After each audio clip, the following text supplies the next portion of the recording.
ካንተ የፈጠረኝ አለችው። አደምም ለምንድነው አላህ የፈጠረሽ አላት። እሷም አንተ እኔ ላይ ልትረጋ ብላ መለሰችለት። አደም አላህን አመሰገነና ብቸኝነት እየተሰማኝ ነበር አለ። ከዚያም መላእክት መጡና ስሟ ማን ነው በማለትም ጠየቁት። አደምም ሐዋ አላቸው። መላእክትም ለምንድነው ሐዋ ተብላ የተሰየመችው ብለውም ጠየቁት። አደምም እርሷ ከኔ ነው የተፈጠረችው፣ እኔ ደግሞ ሕያው ነኝ፣ ለዚያው ነው ሐዋ ያልኳት ብሎ መለሰላቸው። ከዚያም አደምና ሐዋ በጀነት ውስጥ ሳሉ አላህ አደምን እንዲህም አለው፣ አንተ አደም ጀነት ውስጥ ላንተ ሁሉ ነገር ሐላል ሲሆን ይህችን ቅጠል ላንተም ሆነ ለሚስትህም ሐራም አድርጌያለሁና እንዳትቀርቧት። አደም በጀነት የተደገሰለትን ድግስ ከሚስቱ ሐዋ ጋር ሆኖ እየተዟዟረ በመመገብ ላይ ነው።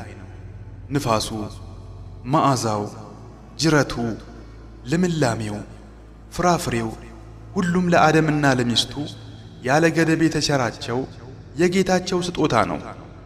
አንዲት ቅጠል ስትቀር ከቀድሞ ርስቱ የተባረረው ኢብሊስ በመላእክት የታጠረችውን ጀነት በቅርብ ርቀት አሻግሮ ይመለከታል። ወደ ውስጡ አለመግባትም መላ ዘየደ። የመላእክቱን ጥበቃ በብቃት ተሻግሮ ከጀነቱ ዓለም ከአደም ግዛትም ተከሰተ። አደም ከባለቤቱ ጋር ሆነው ዓለማቸውን እየቀጩ ነው። ከምግቡ ይመገባሉ፣ ከጅረቱ ይጎነጫሉ፣ ፍራፍሬውን እየለቀሙ ከማሳው ይዘዋወራሉ።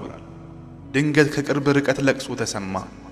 የለቅሶውን ምንነት የማያውቁት ሁለቱ ጥንዶችም በሚሰሙት ድምፅ አንጀታቸው ተላውሶ በድንጋጤ የድምፁን ምንጭ እያነፈነፉ ፍለጋ ጀመሩ።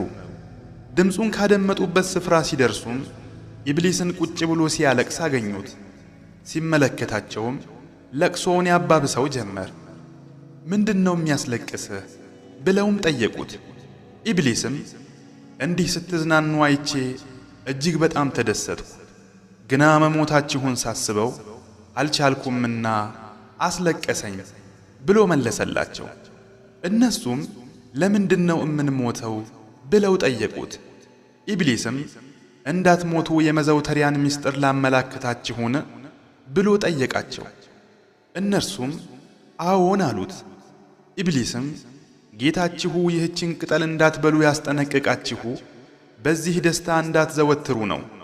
በጌታዬ እምላለሁ ይህችን ቅጠል ከበላችሁ ሞት አያገኛችሁም፣ እዚሁ ዘውታሪ ትሆናላችሁም አላቸው። በአላህ